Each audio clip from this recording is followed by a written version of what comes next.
575.5 million ounces of paper claims, 76.88 million ounces of deliverable metal.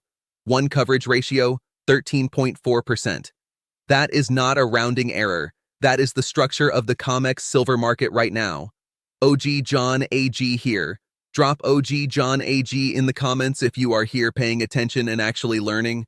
Now, silver is trading at 80.13 while Shanghai pays 92.16 for the same metal. The gap is not closing. Let's get straight into it. Before we go further, if this kind of data first analysis is what you have been looking for, hit the like button right now. Subscribe to OG John AG 1.0 and share this with one person who needs to see these numbers. Now, back to the data. Lead story today. The commodity exchange, COMEX, registered silver inventory stands at 76.88 million ounces. That is the metal carrying active delivery warrants, the metal that can legally be delivered against a futures contract today. Total silver futures open interest, 575.5 million ounces. That is approximately 115 contracts outstanding simultaneously. Each contract represents a legal claim on 5,000 troy ounces of physical silver from a COMEX-approved warehouse.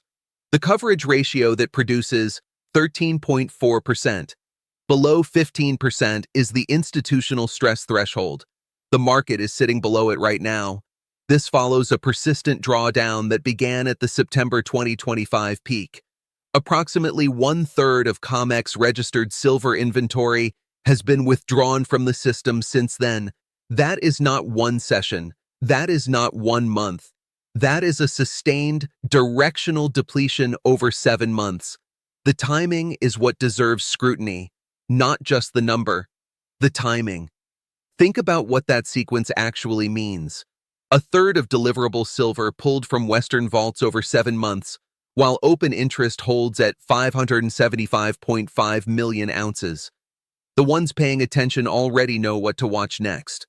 Before I build out the full data picture, consider this single fact. May 1st notice day on COMEX is 8 business days away.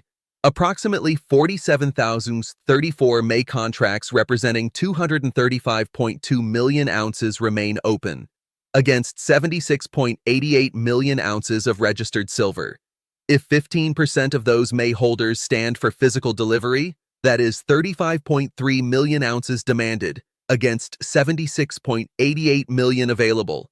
That exhausts nearly half of registered inventory in one delivery cycle.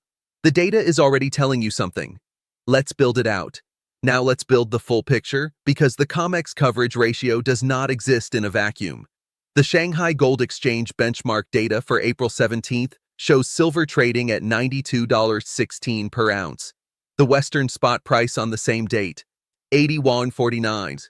Premium, 10.67 per ounce. That is 13.09% above COMEX. The 6-month average premium per goldsilver.ai tracking data, 6.98 per ounce. Today's reading is 52% above that 6-month average. The Silver Institute projects the 6th consecutive annual supply deficit in 2026 at approximately 67 million ounces.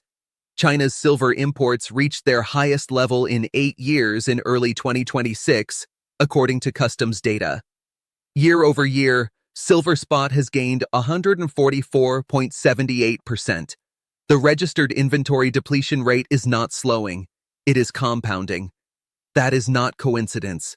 That is a pattern. The ones who have been dismissed for pointing to the COMEX coverage ratio and the Shanghai premium simultaneously, they are not saying much right now. And here is what makes this picture even harder to ignore. 3 structural factors are converging at the same time. First, the coverage ratio at 13.4% is a 7-month sustained trend, not a one-session anomaly. Second, the Shanghai premium at 13.09% is 52% above its 6-month average, not a temporary local market quirk. Third, open interest at 575.5 million ounces remains elevated, while registered inventory at 76.88 million ounces continues declining. The gap between paper claims and physical supply is widening, not narrowing. At the same time, COMEX has institutional mechanisms to manage delivery stress. Eligible to registered conversion takes 24 to 48 hours. Cash settlement authority exists. Position limits can be enforced. That is not a contradiction. That is the setup. Each of those mechanisms carries its own price signal when activated. And before anyone takes any of this as a green light for immediate entry, setups can take a long time to resolve. The 13.4% coverage ratio tells you the structural picture. The timing of resolution is a completely separate question. Anyone who claims to know the timing is selling something. The structural pressure is real. The resolution timeline is not knowable. Sit with that. Here is the number most people are not discussing in the context of silver today. 21 million barrels of oil per day. That is the volume transiting the Strait of Hormuz. The strait that closed again over the weekend when the U.S. Navy seized an Iranian-flagged vessel in the Gulf of Oman and Tehran reversed its reopening decision. This is no longer a backdrop. It is the primary variable. The DXY, the U.S. dollar index, sits at 98.31 on Monday, up 0.21% as safe haven dollar demand returns. The 10-year Treasury yield sits between 4.23 and 4.32%, rising Monday as oil prices surge and inflation fears revive. March CPI came in at 3.3% annually, the highest reading since May 2024, with core CPI at 2.6% per the Bureau of Labor Statistics. The Federal Reserve holds rates at 3.50 to 3.75%. CME Group FedWatch data shows essentially zero probability of an April cut. Markets are still pricing an eventual de-escalation. Look at the DXY at 98.31 and a ceasefire that collapsed within 48 hours of being announced.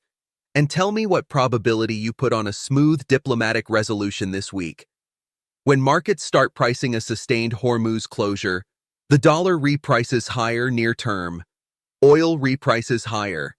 Inflation expectations reprice higher, and silver reprices in two directions simultaneously. Industrial demand risk on one side, physical squeeze pressure on the other. That tension has not resolved yet. It has not been different yet. Silver Western spot at 80.13 to 80.36 per ounce.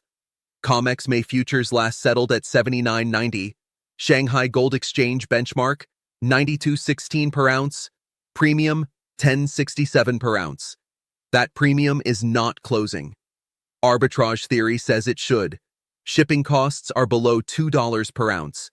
The spread should attract capital and close within days. It has not closed. That tells you there is not enough registered metal in Western vaults to execute the trade at the scale required. That is the short-term read. The key event is May 1st notice day, 8 business days away. If genuine diplomatic progress on Hormuz materializes before then, oil falls, the dollar weakens, yields compress, and silver recovers toward $85 to $90 near term as the macro headwind clears. If Hormuz remains closed, the dollar holds above 98 and yields push toward 4.60%. Silver tests the $72 to $75 support zone on paper price pressure, even as the physical market remains structurally tight. That is the only short-term framework that matters right now. As for trading it, I cannot see a clean picture on the lower timeframes right now. The COMEX delivery countdown and the Hormuz binary are both unresolved. I cannot tell you what silver does tomorrow. Nobody can. Sidelines is not weakness in this environment. It is the only edge there is. I have called this market both directions. I will call it again when I see it clearly. Right now, I do not see it clearly. The tape decides, not me. Here is the honest truth. Both sides of this trade have a real case, and the one you ignore is the one that will cost you. So let's run both. The bear case is real. 1. The DXY at 98.31 is rising on Hormuz safe haven flows, and every index point higher compresses dollar-denominated silver directly. 2. COMEX has eligible inventory of approximately 498 million ounces, that can be converted to registered status within 24 to 48 hours, which could absorb May delivery demand without a visible squeeze event. 3. If Hormuz disruption sustains inflation above 3%, the Fed signals further tightening, real yields rise, and silver paper price tests $72 to $75 support. The bull case is equally real. 1. COMEX registered silver at 76.88 million ounces against 235.2 million ounces of open May contracts means even a 15% delivery stand effectively exhausts half of registered inventory within one cycle. 2. The Shanghai Gold Exchange premium at 10.67 per ounce, 52% above its 6-month average, confirms physical arbitrage is failing, which means real metal cannot move freely from west to east. 3. The Silver Institute projects a 6th consecutive annual supply deficit of 67 million ounces in 2026, with China silver imports at an 8-year high. Structural deficits do not resolve without price. Size correctly. Know what you are in before you are in it. The physical market already knows where this is going. The paper market is still arguing. That argument does not last forever. Everything I showed you today points to one thing: 575.5 million ounces of paper claims, 76.88 million ounces of registered metal, a 1067 premium in Shanghai that arbitrage cannot close. The structural pressure is already built. The only question is when the paper market catches up to what the physical market already knows. Don't take my word for it. Verify every number I gave you today. Check the data yourself. CME Group official warehouse reports at cmegroup.com. Shanghai Gold Exchange benchmark data at en.sge.com.cn. Silver Institute annual supply deficit projections at silverinstitute.org. Logic over hype. Always. If this analysis added value, like this video right now. Subscribe to OG John AG 1.0 so you never miss a data drop. Share this with one person who needs to see these numbers. The ones running the OG John AG 1.0 playbook do not wait for the mainstream to catch up. They already know. OG John AG 1.0, out.